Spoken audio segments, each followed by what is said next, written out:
谁呀？小王爷来替范瑶，你要不要？跟我无关。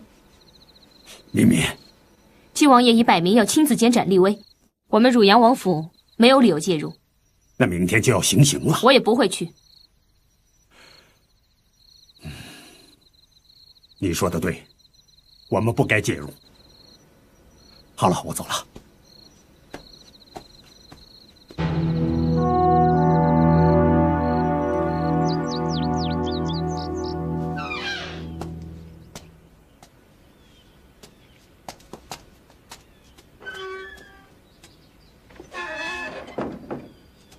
无忌哥，你想好了吗？想好了，赵敏给我的军服不必穿了。为什么？你这样不是违背了赵敏的心愿？赵敏的心愿我了解，他是不希望我跟朝廷正面冲突。我张无忌，身为明教教主，现在明教有人落入援兵之手，我有义务以身作则，树立起榜样，让所有老百姓都知道我们汉人是不可欺负的。赵敏的心意，我只能心领了。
周芷若，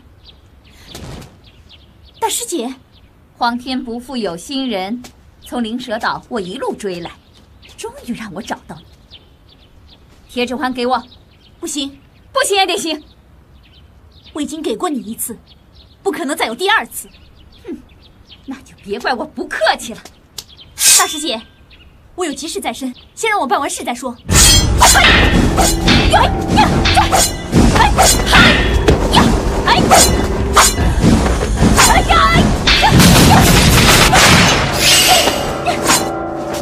大师姐，快停手，要不然我不客气了。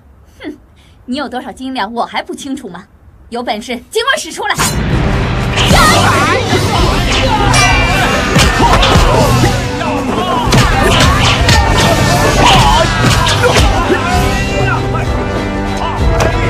保护王爷！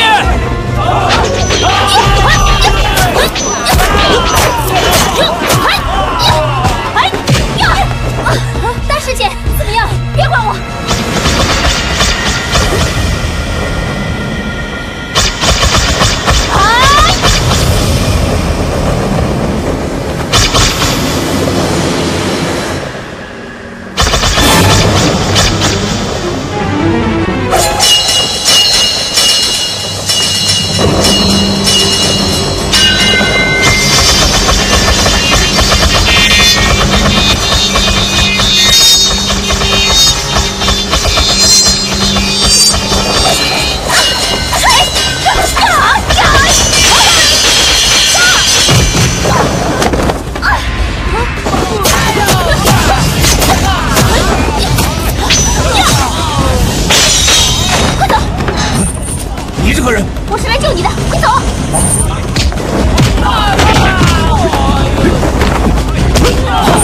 就是。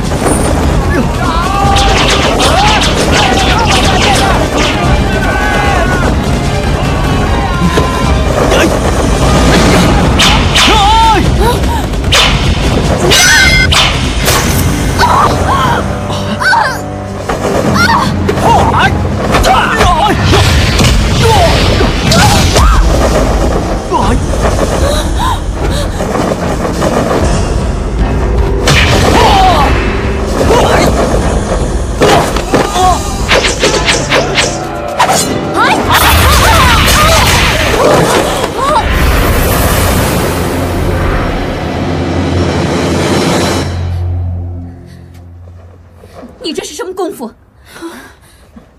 等我回峨眉正式接任掌门之时再告诉你。大师姐，听着，今天的事情谁也不准说出去。是。王爷。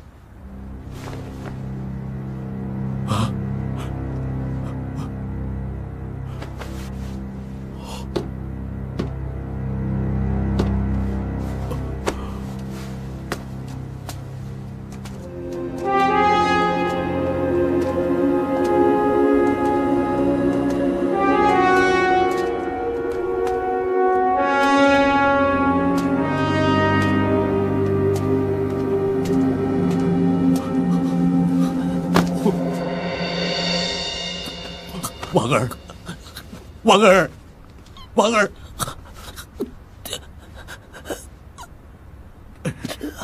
爹，王儿，不能死，爹，你不能死，听爹的话，你不准死，你不准死，王儿，王儿。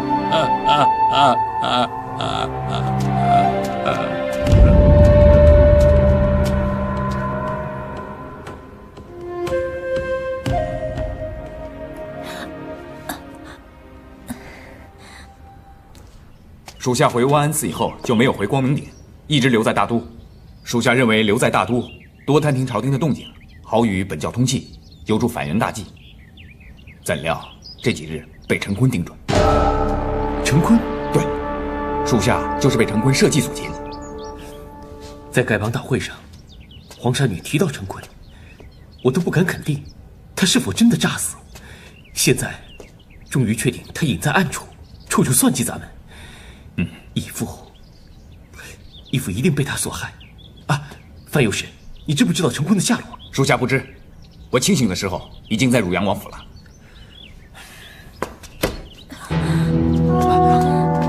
芷若，周姑娘，你的脸色好难看，发生什么事了？看到你没事，我就放心了。芷若，教主，属下先行告退了。无忌哥，对不起。我在想，你没有按计划，肯定是出了意外。丁师姐找上了我。丁敏君，他伤了你，伤在哪儿？我没事，就是觉得身子有点虚。有点虚，我帮你看看。你体内有股强大的内力在乱窜。哦，我想，可能是我师父给我的内力，我没有好好融贯，我调息一下就好了。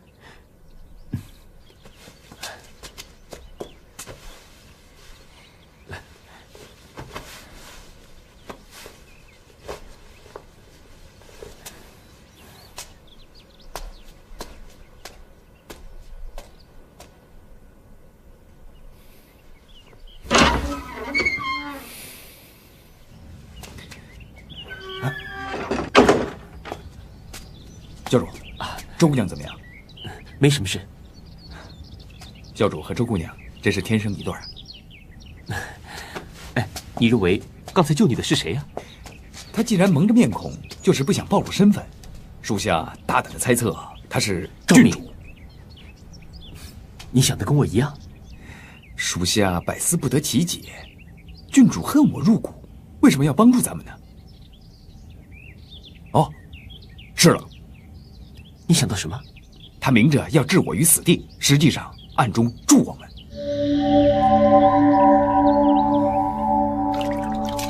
小心处理，不要被人发现。是。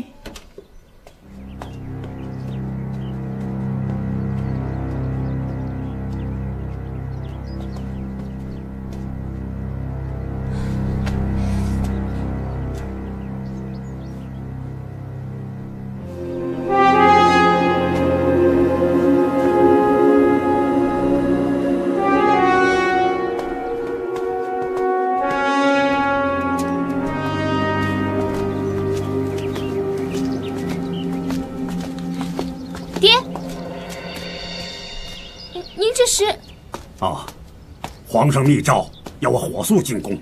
什么事啊？啊，为了七王爷。七王爷？七王爷怎么了？他又对您施压了？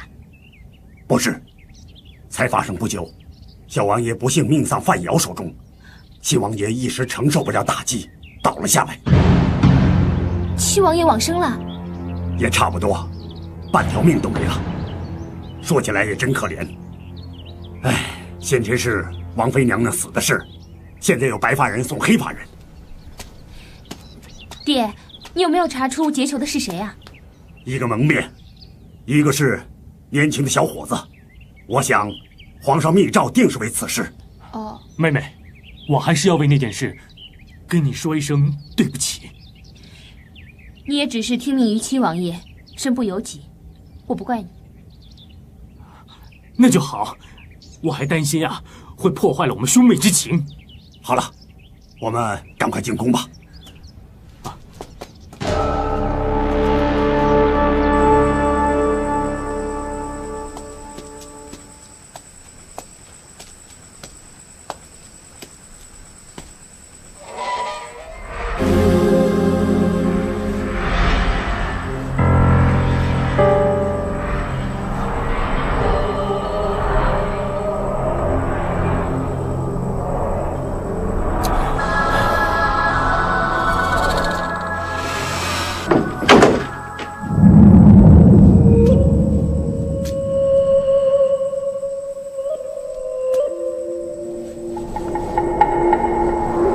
奇怪，一股气老是在丹田之处散不开，是我练错了九阴真经，还是我本身功力不够，无法散化？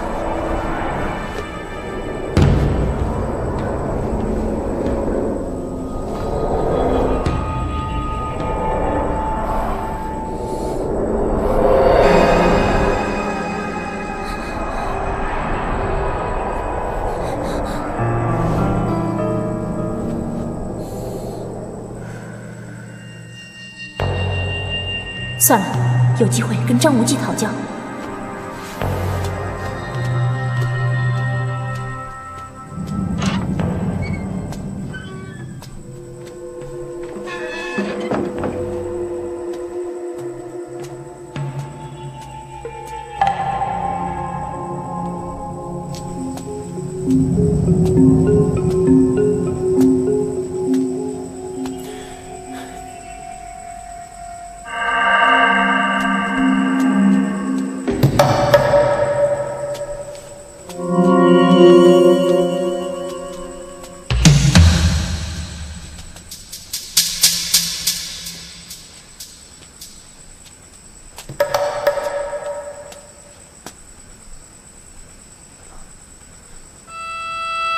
怎么会无意之间来到此处？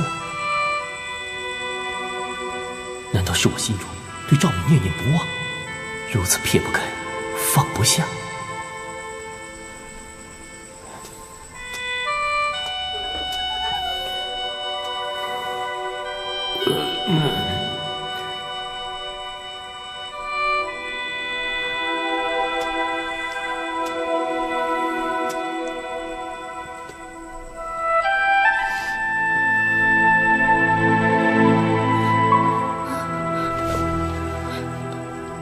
你怎么会来？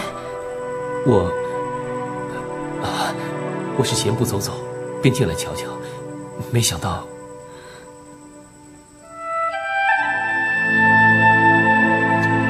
你约了人了？没有。我只是想到2次跟你在这里喝酒聊天，我就叫小二多放1副杯筷。既来之则安之，我陪你喝几杯吧。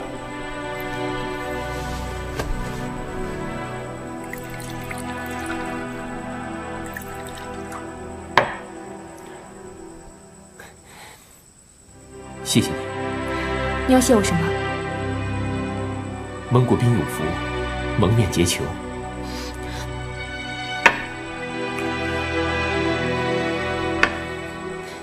说是帮你，也是帮我自己。我来。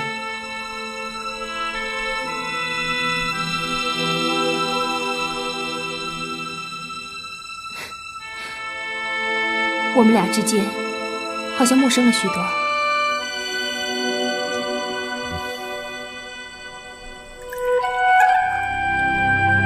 是真的吗？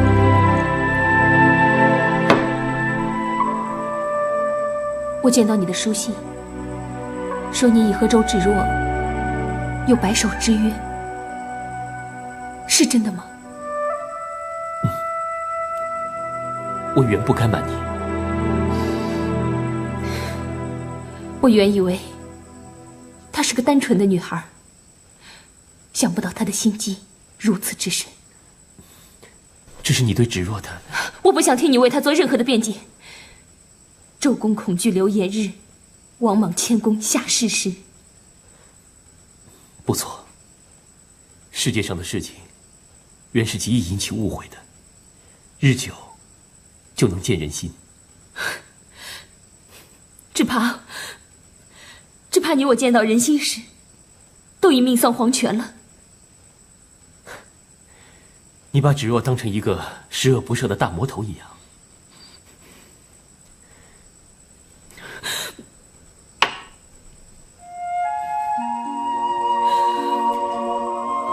赵姑娘，我恨我怎么会生在蒙古王家，做了你的对头，真是伤天弄人啊！赵姑娘，我实在不该再到这儿来，不该再和你相见。我的心已有所属，绝不应再惹你烦恼。你是个金枝玉叶，但愿将我这个山村野妇忘记了吧。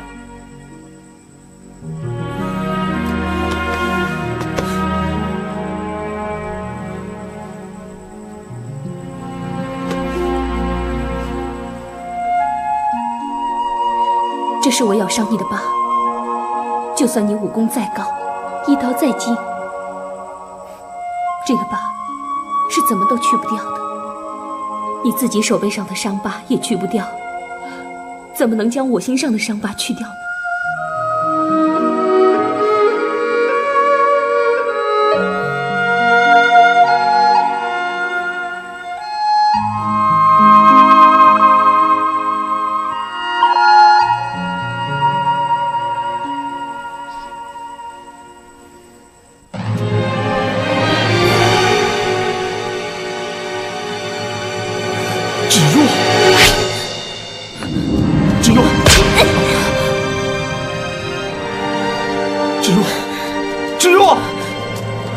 还不去追你的未婚妻？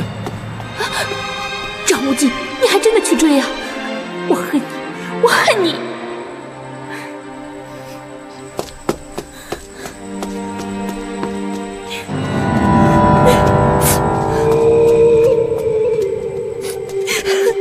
哎，周姑娘，赵无忌，你对不起我，你对不起我！因为我喜欢你，我爱你，我宁愿违背誓言，违背师父，也要跟你结为连理。可是你竟然，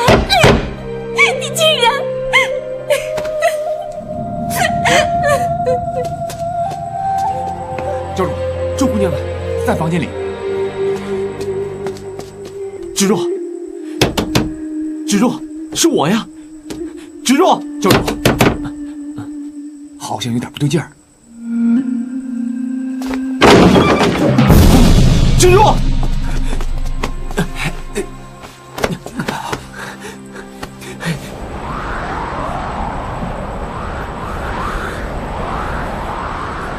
周姑娘，有什么想不开的？干嘛要寻短见呢？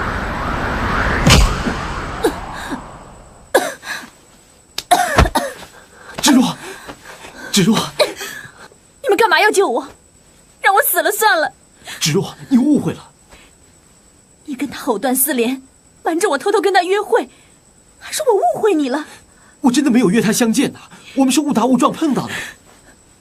我再也不相信你说的话，再也不相信你说的话了。我跟赵敏说了我们的关系，我还表明了我的立场。但他用得着拉着你的手跟你亲亲热热的吗？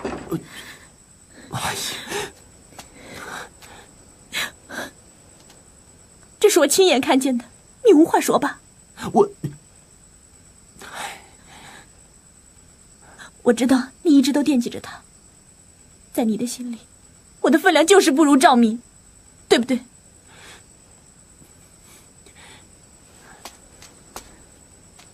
今天的事情，我真是有口难辩。你让我用行动证明我对你的真心，好吗？什么意思？我们马上回光明顶。为避免以后许多不必要的枝节发生，我们正式拜堂成亲，把我们的夫妻关系公诸于世。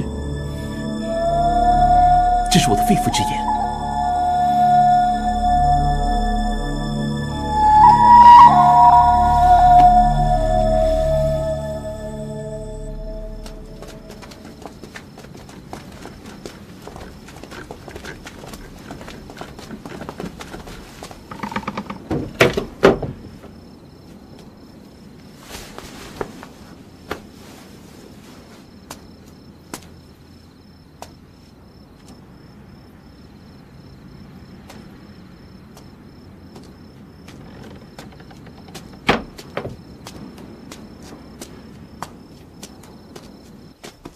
我回来了。爹，你怎么现在才回来呀？出宫后，我去了趟亲王府，顺便去探视一下七王爷的病情。七王爷怎么样？恐怕不久人世了。我答应了七王爷，要为他抓到劫囚的凶嫌。爹，可有线索啊？两个人劫走了明教范瑶，必定是江湖高手。要找凶嫌，自然则是由明教下手。爹，女儿愿意。此事不用你过问，我已下令全城搜找明教人士。爹，皇上密诏，所为何事？淮北告急，陆皖边界已落入明教叛军之手。皇上恢复我兵马大元帅之职，命我3月内平定叛乱。太好了，爹，那我们可以大展手脚了。陈友谅，王爷，知己知彼，方能制敌于先机。我要你立即查出叛军的各个据点基地。陈友谅遵命。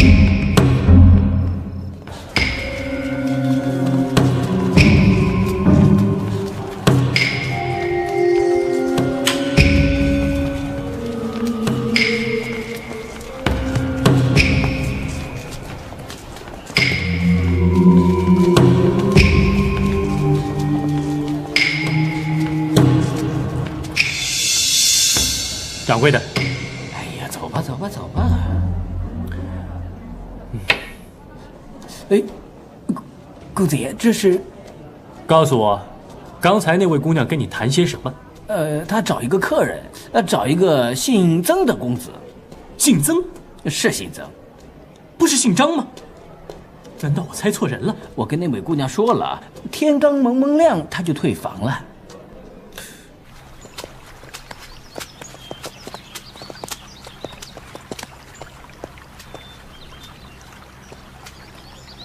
无忌哥，你在想什么？没什么。这次范要是能够得救，多亏了赵敏相助。你知道，以你的为人，没有打招呼就离开大都，心里一定很过意不去。芷若，不瞒你说，我确实是这么想。不过我又想，我已经决定跟你完婚了，我跟赵敏就割舍得干干净净了。休息一下，我们就赶路吧。还有什么话要说吗？我不想让你觉得我是用生命来威胁你许下承诺。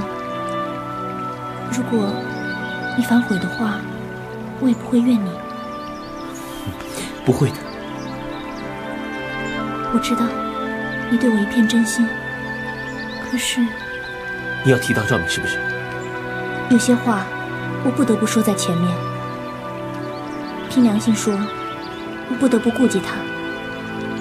赵敏他一再的缠着你，虽然你不会三心二意，可是他聪明智慧，武功高强，论容貌权势，无不胜我10倍。我怕我终究是争不过他。芷若，你不要说了。无忌哥，你听我把话说完。这一路上，我认真的想过，与其伤心一生，不如一死了之。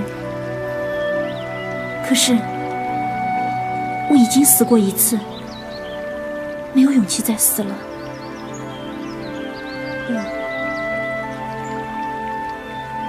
我要学我师父那样削发为尼。毕竟，我们峨眉派的掌门是没有一个嫁人的。你真是太多心了。我们已经在义父的见证下结成了夫妇，现在我又答应你要回光明顶举行公开的盛大仪式，你再不用怀疑我的诚意了。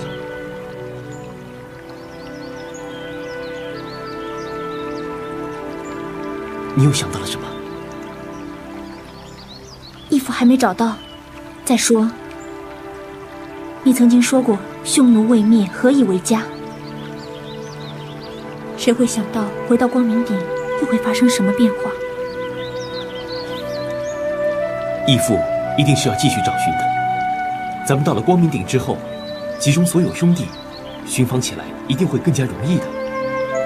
至于援兵何时灭，谁也无法预料。难道咱们要等到变成老公公老太婆了，再一步步的拜堂成亲？老公公老婆婆拜天地也不打紧，可是咱们生不了孩儿，那我们张家可就断子绝孙了。你呀，好好的一个老实人，什么时候变得这么油嘴滑舌的？不要再胡思乱想了。咱们走吧。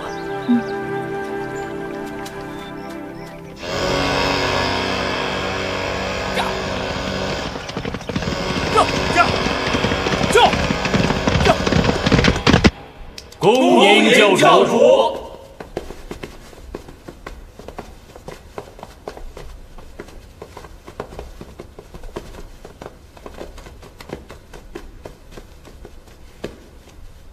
各位弟兄，张无忌自任教主以来，对教务甚少掌理，深感惭愧。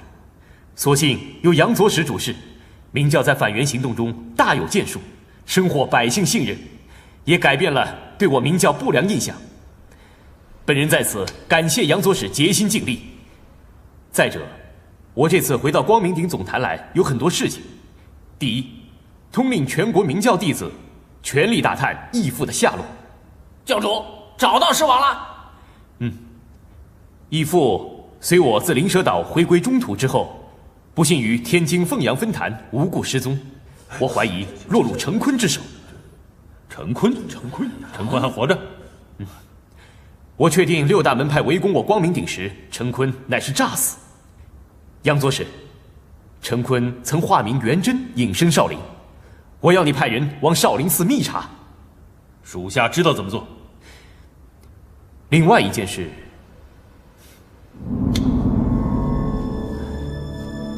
我决定我决定娶峨眉掌门周芷若为妻。恭喜教主！教主，芷若，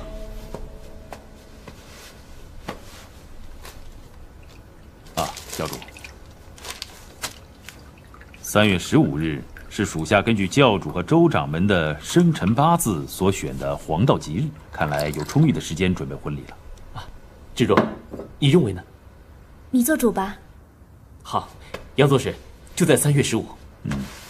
这是属下拟定的宴请宾客的名单。我不想太铺张，我想就邀请峨眉和武当就行了。不行，你答应过我要把我们的婚事公诸于众，现在你……好，那就依你吧。杨左使，我不必看了，一切依你。是。哎，快看！哎，想不到会发生这样的事啊！对啊，可是他是个大魔头啊！是啊，别说了。什么事啊？芷若要成婚了。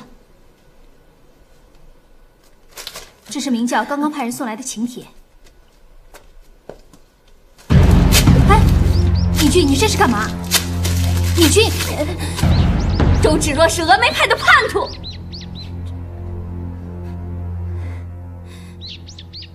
师父生前最憎恨的就是明教，她竟然要嫁给明教的大魔头，简直是不孝不义！给我吩咐下去，谁也不许参加周芷若的婚礼。敏君，听见我的话没有？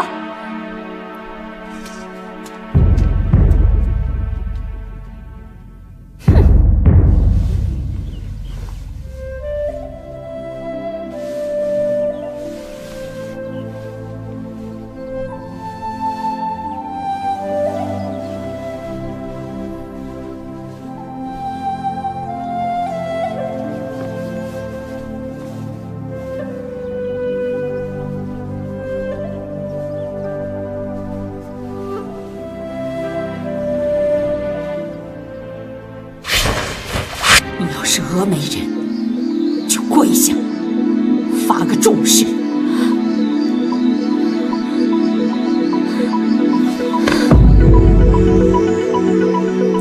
说呀！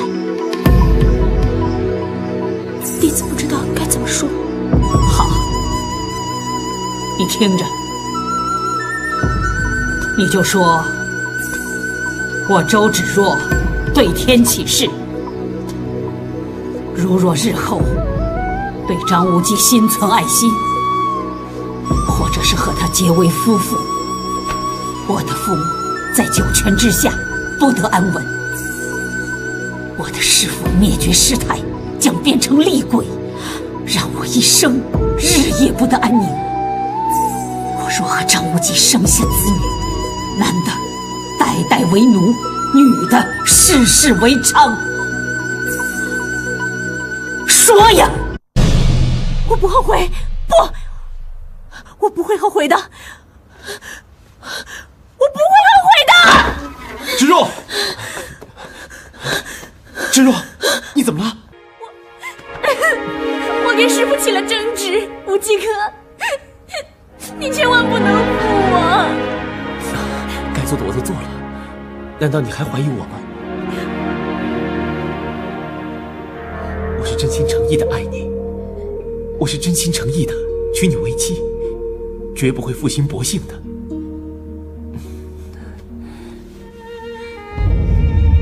我保证会给你幸福美满的一生。教主，林教主，武当张真人到。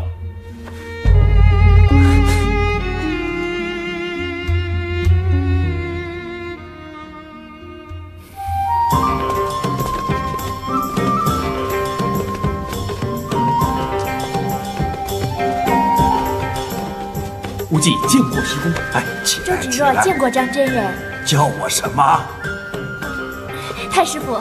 好啊！看看我给你们送了什么贺礼啊！峨眉掌门明教教主，门当户对，天作之合，家儿家父，实至名归。谢谢师公。无忌啊，恭喜你了，这是师傅手抄的太极拳经，是师傅的贺礼呀！哈哈。谢大师伯、三师伯、六叔为无忌远道而来。你的婚礼我们能不来吗？啊！无忌哥，恭喜了！谢谢。我想去跟我爹打声招呼。六哥，那你去好了。我走了。我的外孙呐！哎呀，张亲家，你比我还早到啊！刚到啊！见过外公舅舅。啊！哈哈。无忌，我曾打了你3掌，你不记仇吧？无忌不敢。无忌啊，娶了这么好的媳妇儿，以后一定要好好的待她。啊，是的。如果无忌对你不好的话，来找外公，我给你做主。谢谢外公。无忌，你过来一下。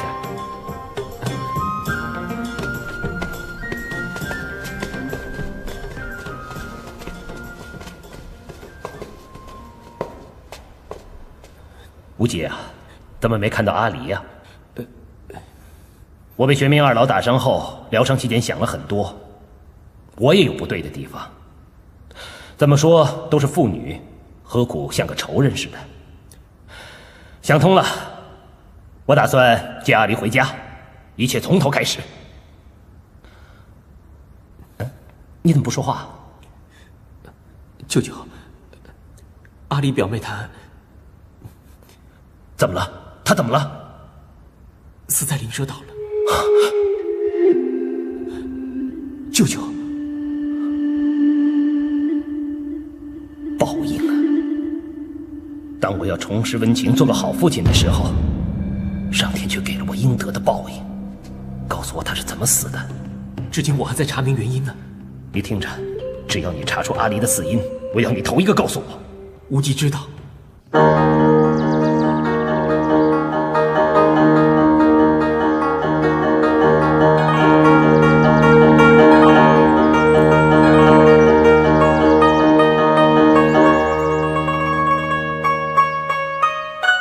怎么，心情不好吗？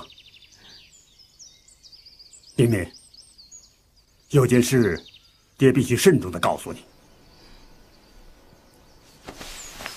这次爹对我能够复职，也算是老天疼爱。我要把握这次上天给我的机会。彬彬，爹不要求你帮我什么，只希望你不要暗中扯爹的后腿，知道吗？爹，你怎么这么说？你是我的女儿，爹清楚你心里想什么。从你的琴声里，爹肯定你割舍不下张无忌，对不对？如果你还像以前一样任性，那就别怪我。我已把丑话说在前头。明明，爹的话你听进去没有？女儿知道怎么做。那就好。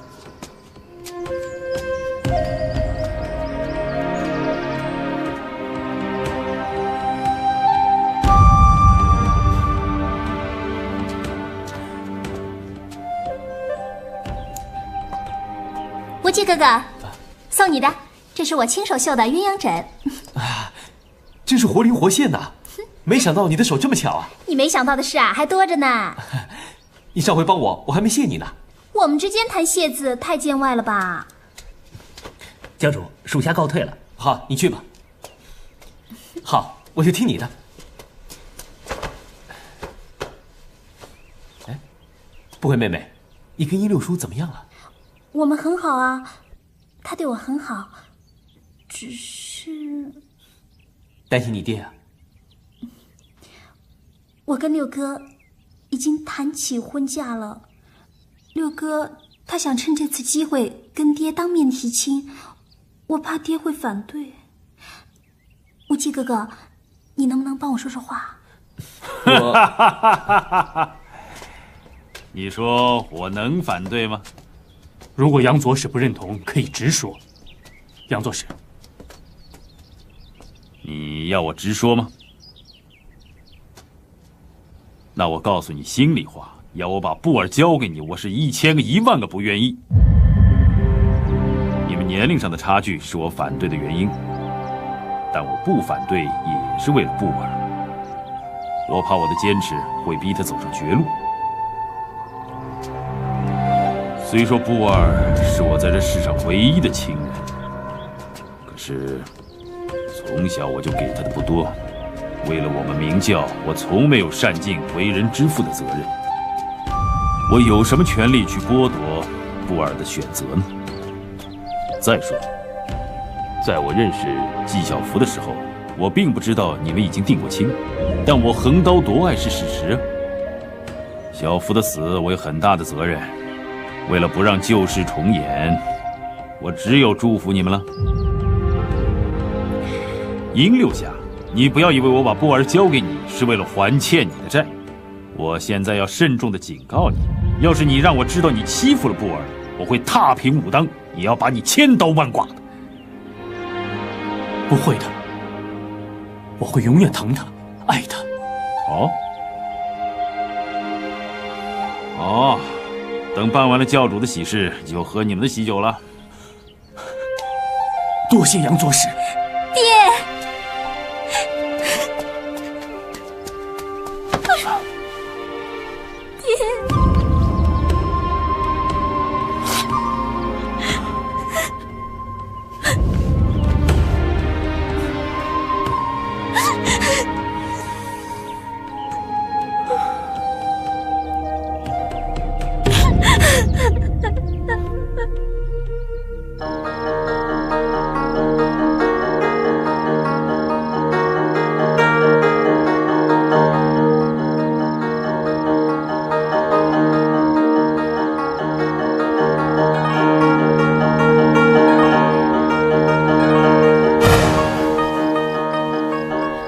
这是我咬伤你的疤，就算你武功再高，医道再精，这个疤是怎么都去不掉的。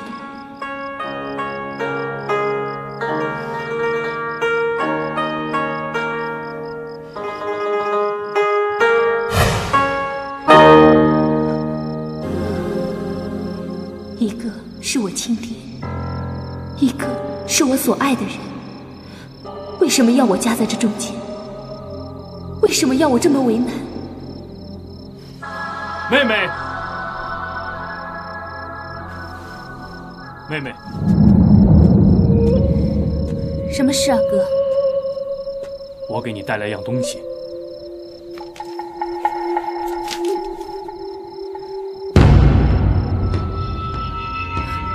他要曲中植入。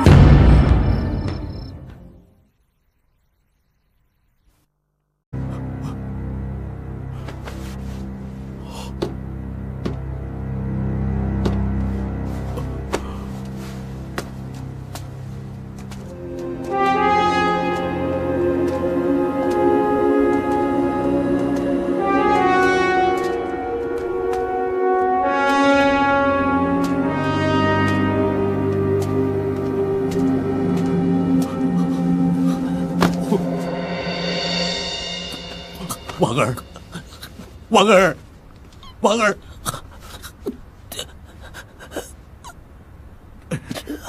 爹，王儿，不能死，爹，你不能死，听爹的话，你不准死，你不准死，王儿，王儿。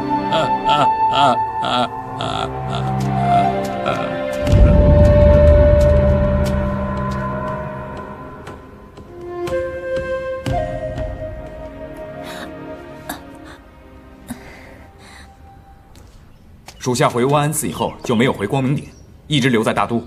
属下认为留在大都，多探听朝廷的动静，好与本教通气，有助反元大计。怎料这几日被陈坤盯准。陈坤？对，属下就是被陈坤设计所擒。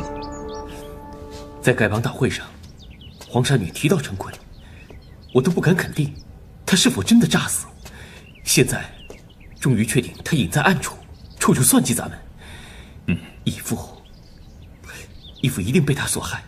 啊，范右使，你知不知道陈坤的下落？属下不知，我清醒的时候已经在汝阳王府了。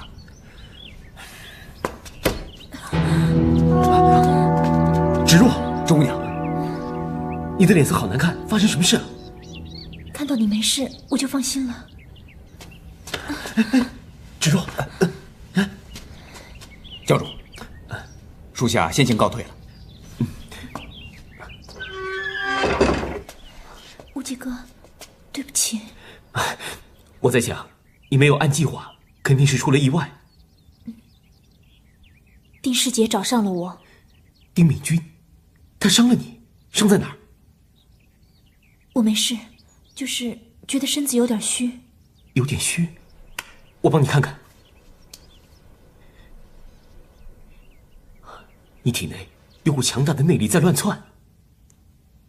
哦，我想，可能是我师父给我的内力，我没有好好融贯，我调息一下就好了。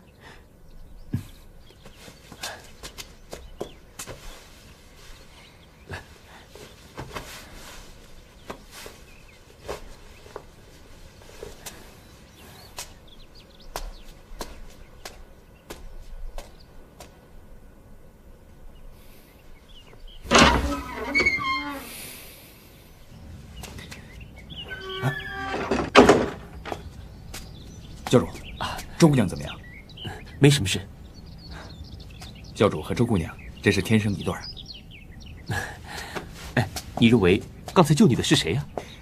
他既然蒙着面孔，就是不想暴露身份。属下大胆的猜测，他是郡主。你想的跟我一样。属下百思不得其解，郡主恨我入骨，为什么要帮助咱们呢？哦，是了。你想到什么？他明着要置我于死地，实际上暗中助我们。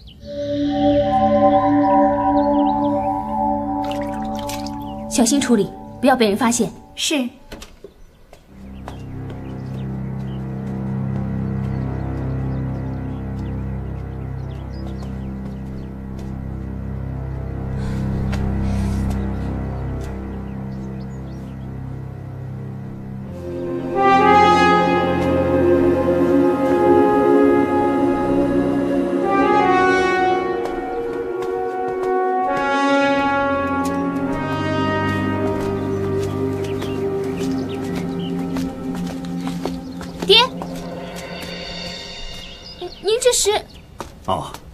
皇上密诏要我火速进宫。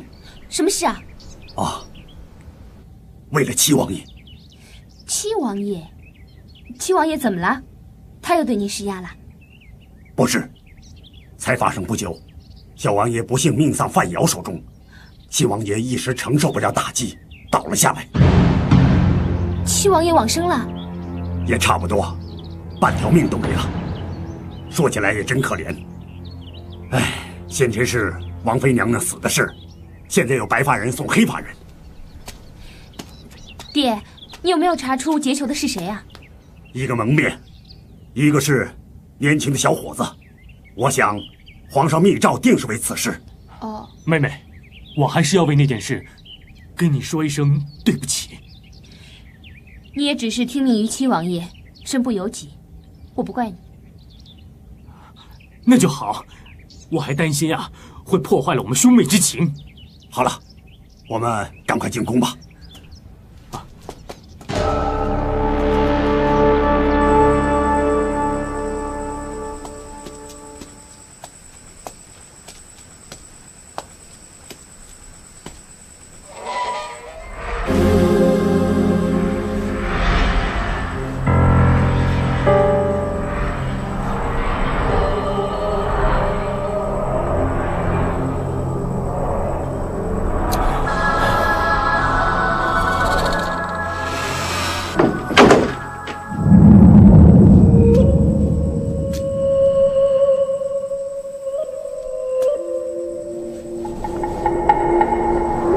奇怪，一股气老是在丹田之处散不开，是我练错了九阴真经，还是我本身功力不够，无法散化？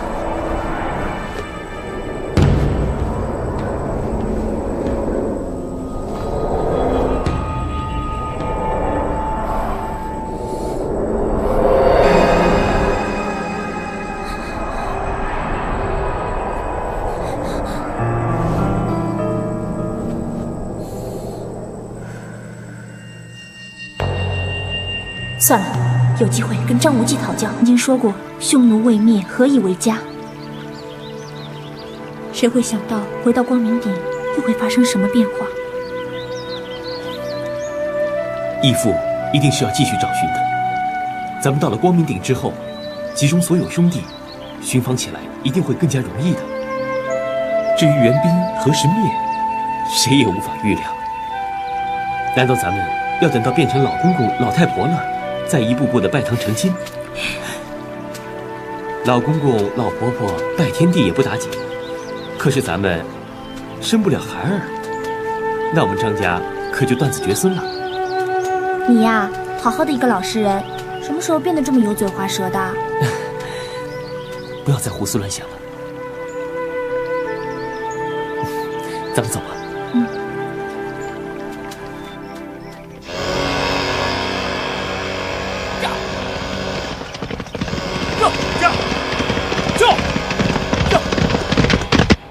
恭迎教主。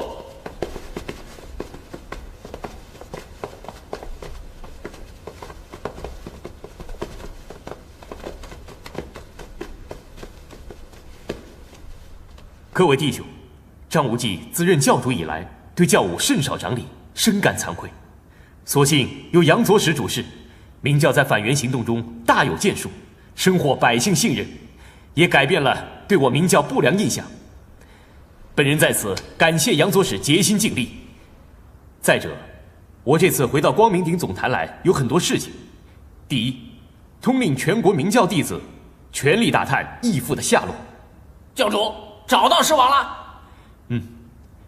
义父随我自灵蛇岛回归中土之后，不幸于天津凤阳分坛无故失踪，我怀疑落入陈坤之手。陈坤还活着？我确定六大门派围攻我光明顶时，陈坤乃是诈死。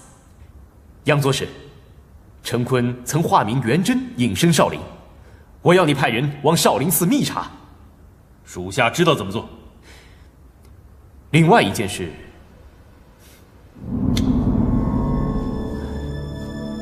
我决定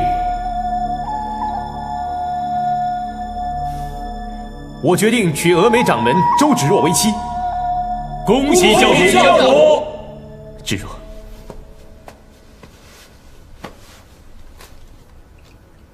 教主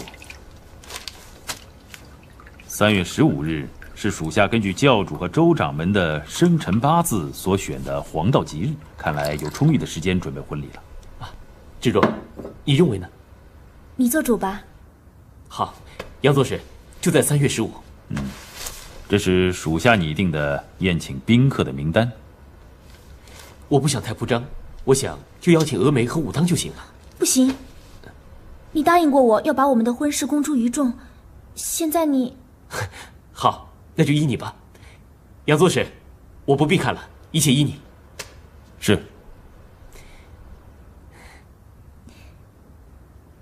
哎，快看！哎，想不到会发生这样的事啊！对啊。可是他是个大魔头啊！是啊，别说了。什么事啊？芷若要成婚了。这是明教刚刚派人送来的请帖。哎，李俊，你这是干嘛？李俊，周芷若是峨眉派的叛徒。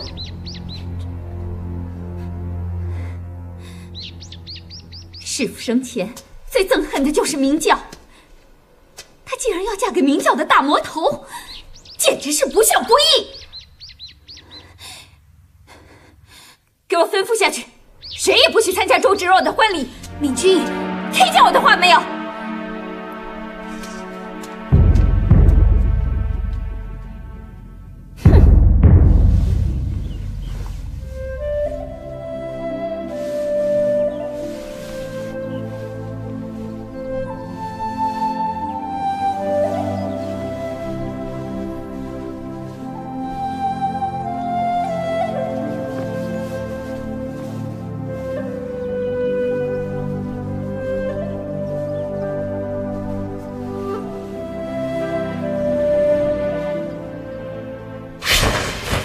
你要是峨眉人，就跪跪下，发个重誓。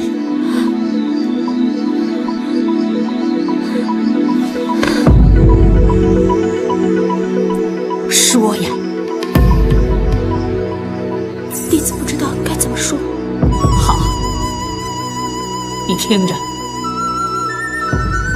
你就说，我周芷若对天起誓，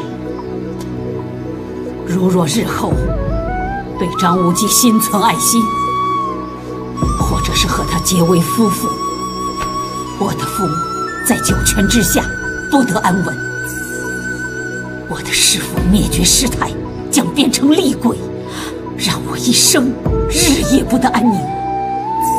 我若和张无忌生下子女，男的代代为奴，女的世世为娼。说呀！我不后悔，不，我不会后悔的，我不会后悔的。芷若，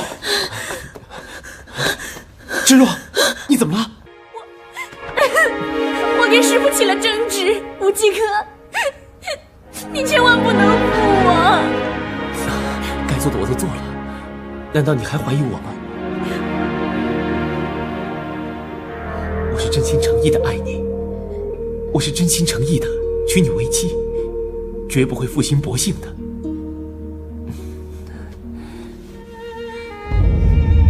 我保证会给你幸福美满的一生。教主，禀教主，武当张真人到。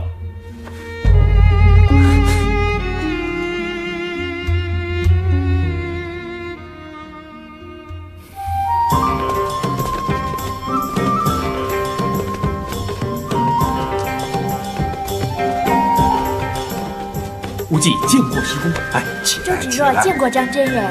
周姑娘，有什么想不开的？干嘛要寻短见？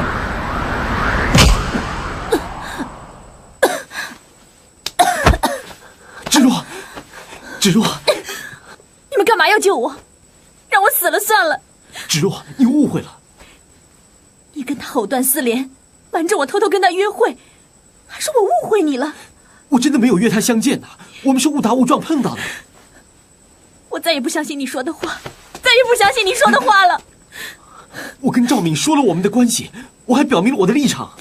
但他用得着拉着你的手跟你亲亲热热的吗？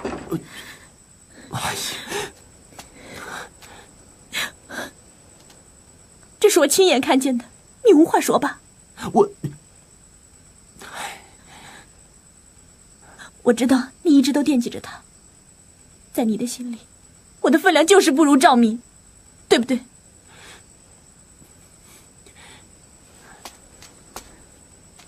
今天的事情，我真是有口难辩。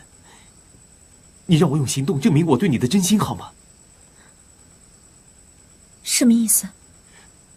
我们马上回光明顶。为避免以后许多不必要的枝节发生，我们正式拜堂成亲，把我们的夫妻关系公诸于世。这是我的肺腑之言。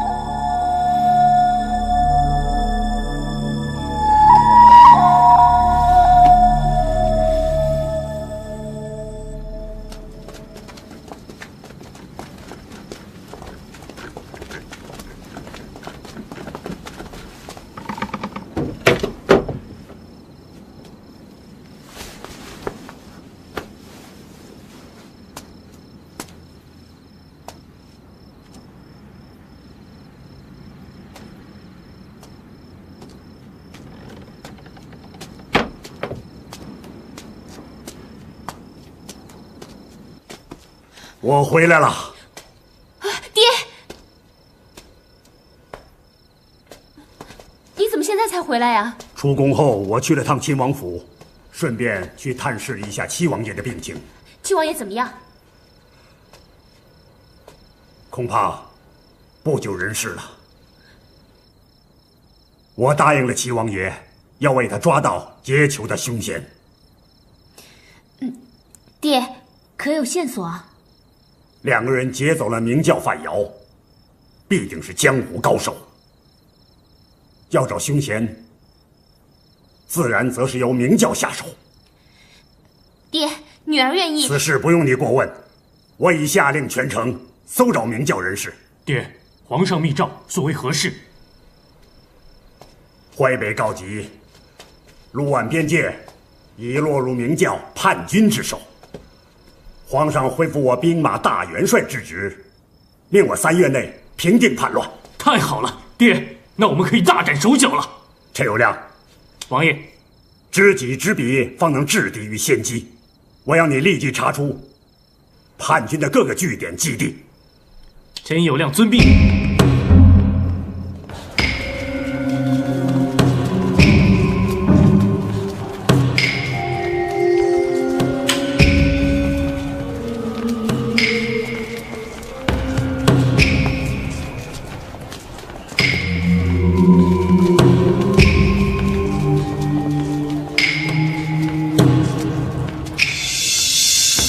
掌柜的，哎呀，走吧，走吧，走吧。哎，公子爷，这是？告诉我，刚才那位姑娘跟你谈些什么？她找一个客人，找一个姓曾的公子。姓曾？是姓曾，不是姓张吗？难道我猜错人了？我跟那位姑娘说了，天刚蒙蒙亮，她就退房了。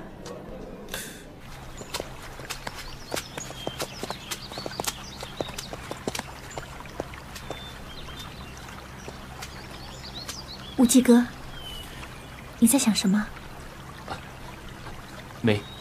没什么。这次范有事能够得救，多亏了赵敏相助。你知道，以你的为人，没有打招呼就离开大都，心里一定很过意不去。芷若，不瞒你说，我确实是这么想。不过我又想，我已经决定跟你完婚了，我跟赵敏就割舍得干干净净了。休息一下，我们就赶路吧。还有什么话要说吗？我不想让你觉得我是用生命来威胁你许下承诺。如果你反悔的话，我也不会怨你。不会的。我知道你对我一片真心，可是你要提到赵敏是不是？有些话我不得不说在前面。凭良心说，我不得不顾及他。赵敏他一再的缠着你，虽然你不会3心2意，可是他聪明智慧，武功高强，论容貌权势，无不胜我10倍。我怕我终究是争不过他。芷若，你不要说了。无忌哥，你听我把话说完。这一路上，我认真的想过，与其伤心一生，不如一死了之。可是，我已经死过一次，没有勇气再死了。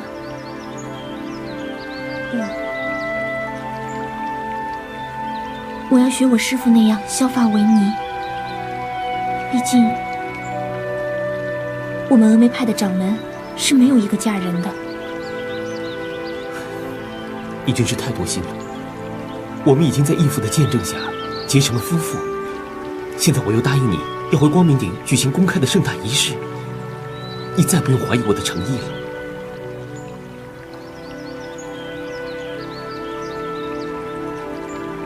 你又想到了什么？义父还没找到。再说，你曾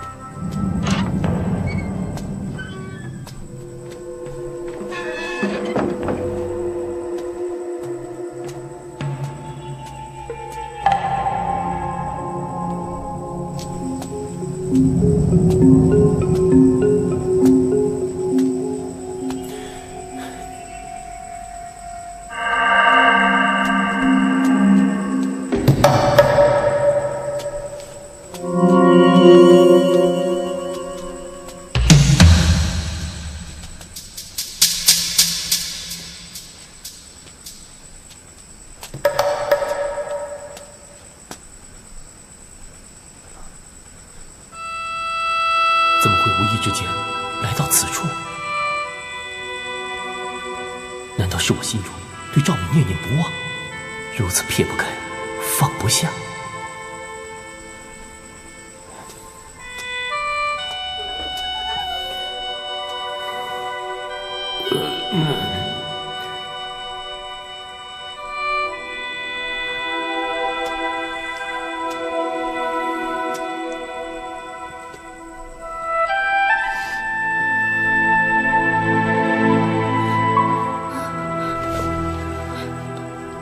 你怎么会来？我是闲步走走，便进来瞧瞧，没想到。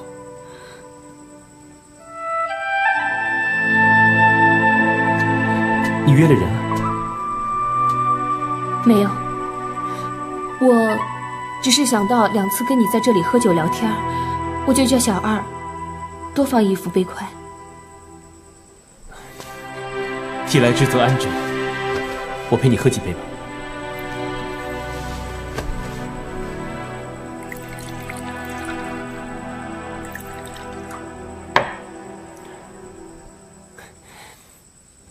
谢谢你。你要谢我什么？蒙古兵有福，蒙面结球。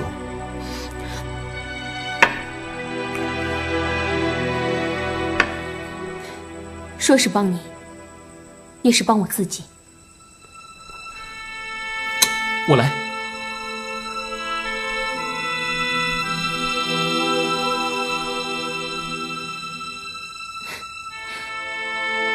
我们俩之间好像陌生了许多。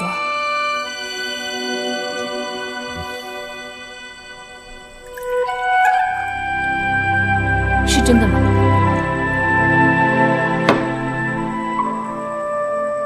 我见到你的书信，说你已和周芷若有白首之约，是真的吗？我原不该瞒你。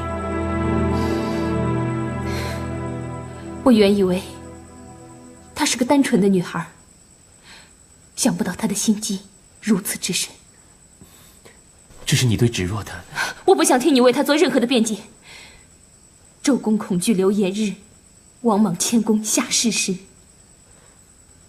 不错，世界上的事情原是极易引起误会的，日久就能见人心。只怕你我见到人心时，都已命丧黄泉了。你把芷若当成一个十恶不赦的大魔头一样。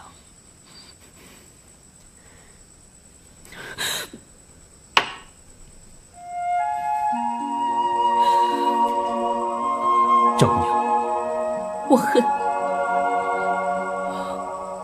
恨我怎么会生在蒙古王家，做了你的对头，真是伤天弄人啊！赵姑娘，我实在不该再到这儿来，不该再和你相见。我的心已有所属，绝不应再惹你烦恼。你是个金枝玉叶，但愿将我这个山村野妇忘记了吧。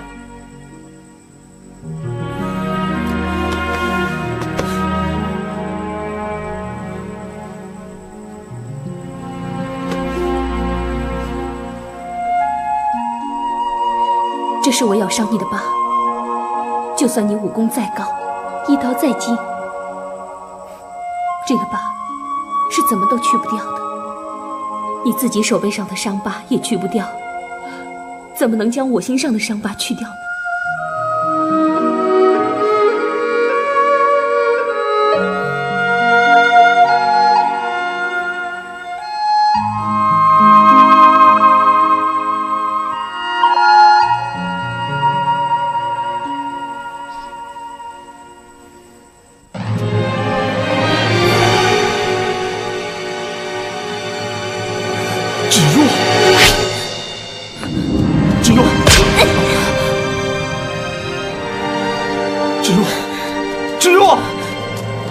还不去追你的未婚妻？张无忌，你还真的去追啊！我恨你，我恨你！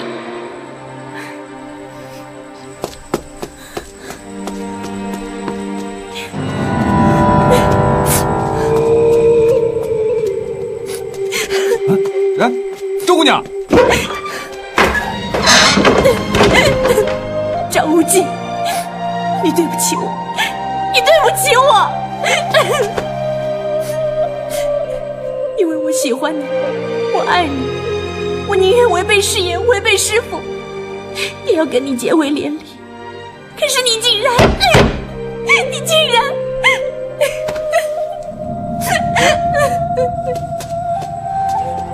教主，周姑娘呢？在房间里。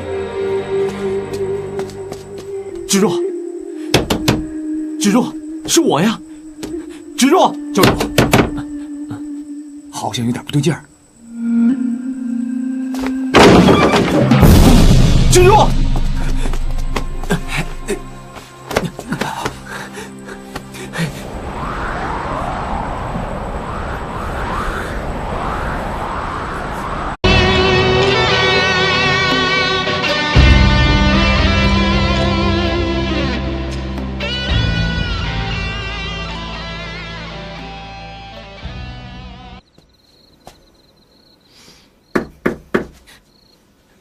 谁呀？小王爷来替范瑶，你要不要？跟我无关。绵绵，七王爷已摆明要亲自监斩厉威，我们汝阳王府没有理由介入。那明天就要行刑了，我也不会去。你说的对，我们不该介入。好了，我走了。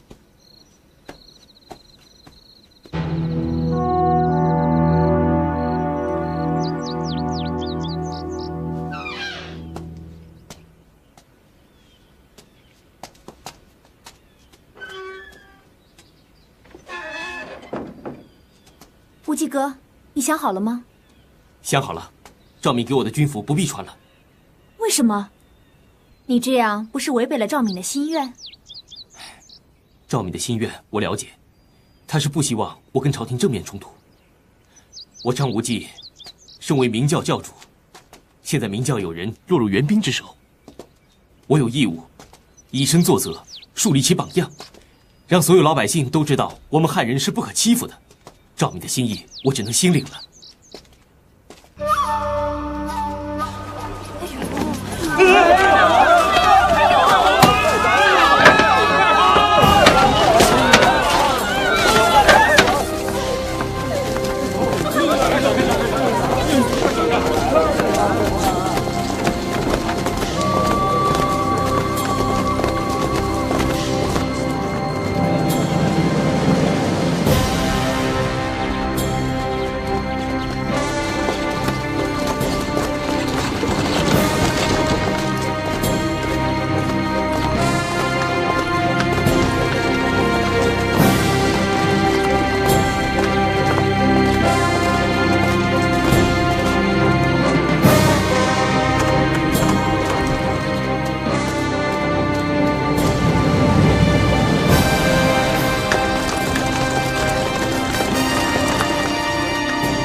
周芷若，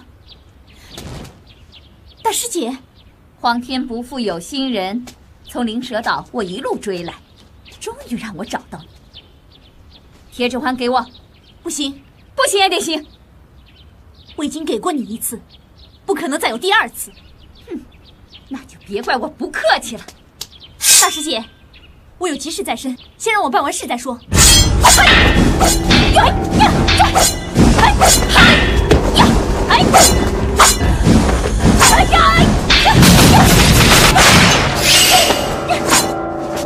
大师姐，快停手，要不然我不客气了。哼，你有多少斤两，我还不清楚吗？有本事尽管使出来！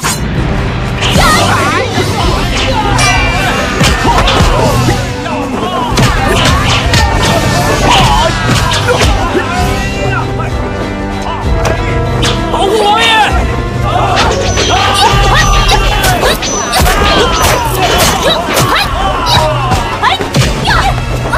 大师姐，怎么样？别管我！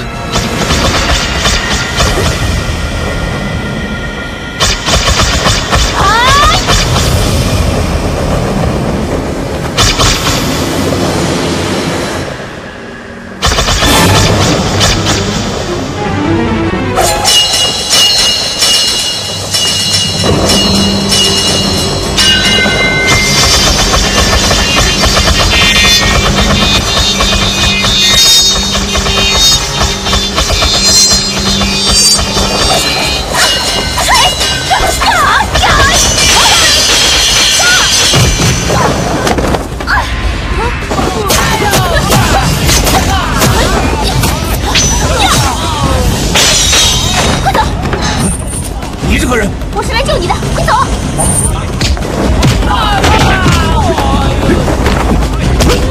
抓住六士！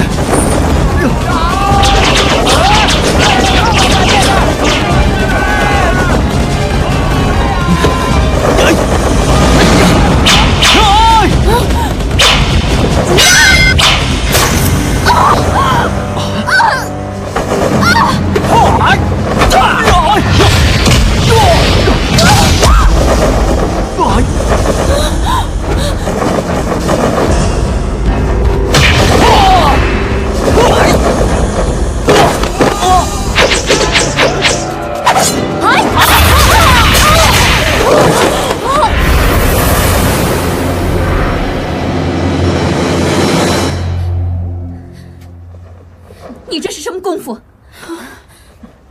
等我回峨眉正式接任掌门之时再告诉你。